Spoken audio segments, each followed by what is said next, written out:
कहानी की शुरुआत में हमें एक लड़की है ना ग्रेस दिखाई जाती है। उसके शरीर पे एक शैतानी आत्मा ने अपना कब्जा कर लिया है। तो उसके पापा लुइस ने 2-3 पादरी को बुलाया है ताकि वो उसकी बेटी को बचा सके। पादरी अपना काम कर रहे हैं, वो शैतान को हैना के शरीर से निकालने की कोशिश कर रहे हैं। लुइस को बहुत डर लग रहा है कि पता नहीं उसकी बेटी के साथ क्या होगा। वो अपनी बेटी से कहता है कि हैना, इस शैतान के सामने हार मत मानना, तुम इस शैतान को अपने शरीर से बाहर निकाल सकती हो। हैना की आंखें धीरे धीरे खुलती हैं और लुइस को यह लगता है कि शायद हैना ठीक हो चुकी है। लेकिन उसके बाद वो शैतान अपने असली रूप में आता है। वो हंसता है और कहता है, मैं तुम्हारी बेटी को कभी नहीं छोड़ूंगा, चाहे कुछ भी हो जाए, और मेरा कोई कुछ नहीं बिगाड़ सकता। वो शैतान जो कुछ भी कह रहा था बिल्कुल सही था, क्योंकि थोड़ी देर के बाद वो शैतान अपनी शक्तियों की मदद से वहां के पादरी को मारना शुरू करता है। लुइस ये समझ चुका है कि अब ये शैतान उसकी बेटी को कभी नहीं छोड़ेगा।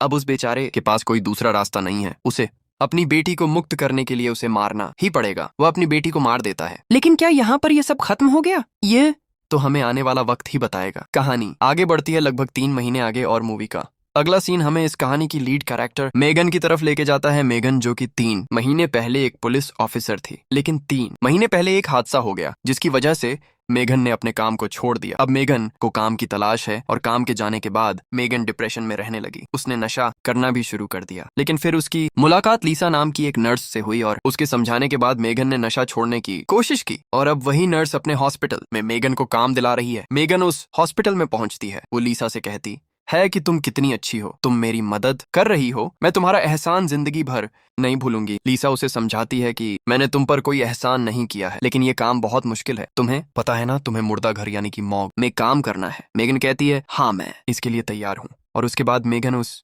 हॉस्पिटल के हेड डॉक्टर लुइस से मिलती है। डॉक्टर लुइस को मेगन के बारे में सब कुछ पता था कि मेगन एक पुलिस वाली रह चुकी है और वो नशा भी करती थी, लेकिन अब उसने सब कुछ छोड़ दिया है। लेकिन तब भी डॉक्टर लुइस मेगन से पूछते हैं, क्या तुम यह काम कर पाओगी या फिर नहीं? क्योंकि इस काम को करने से पहले सब कोई यहाँ कहते हैं कि हाँ मैं ये काम तो कर लूंगा, लेकिन मैं तुम्हें बता देता हूँ कि 1 महीने के अंदर यहाँ से 3 आदमी भाग चुका है, और ये काम इतना भी मामूली नहीं है जितना तुम सोच रही हो। सोचो, तुम्हें एक पूरे फ्लोर पे मुर्दों के साथ अकेले रहना है, उनकी बॉडी को संभाल के रखना है। क्या तुम ये कर पाओगी? तुम्हें भूतों से डर तो नहीं लगता? मेगन कहती है, नहीं, मैं इन भूतों पे मानती ही नहीं। डॉक्टर लुइस कहता है, ठीक है, तब तो तुम्हारे लिए ये बहुत परफेक्ट जगह है। और उसके बाद डॉक्टर लुइस मेगन को सारा काम समझाना शुरू करता है कि देखो, सबसे पहले यहाँ पर जितने भी कमरे हैं या जो भी फ्लोर है वहां पर सेंसर लाइट लगी है, यानी कि वो तुम्हें सेंस करके लाइट को जला देगी। दूसरी बात, यहाँ से बाहर जाने का रास्ता सिर्फ की कार्ड से खुलता है, और अगर तुमसे की कार्ड खो गया तो उसके बाद नीचे फ्लोर में जो सिक्योरिटी गार्ड है वही सिर्फ तुमको बाहर निकाल सकता है। अब तुम्हें काम क्या करना है मैं तुम्हें बताता हूँ। सबसे पहले यहाँ पर जो बॉडी आएगी तुम्हें उसे रिसीव करना है, लेकिन ध्यान रखना कुछ भी क्यों ना हो जाए तुम्हें इस बिल्डिंग से बाहर नहीं जाना है। और उसके बाद तुम्हें उस बॉडी को लेके लैब में आना है, फिर उसे स्कैन करना है,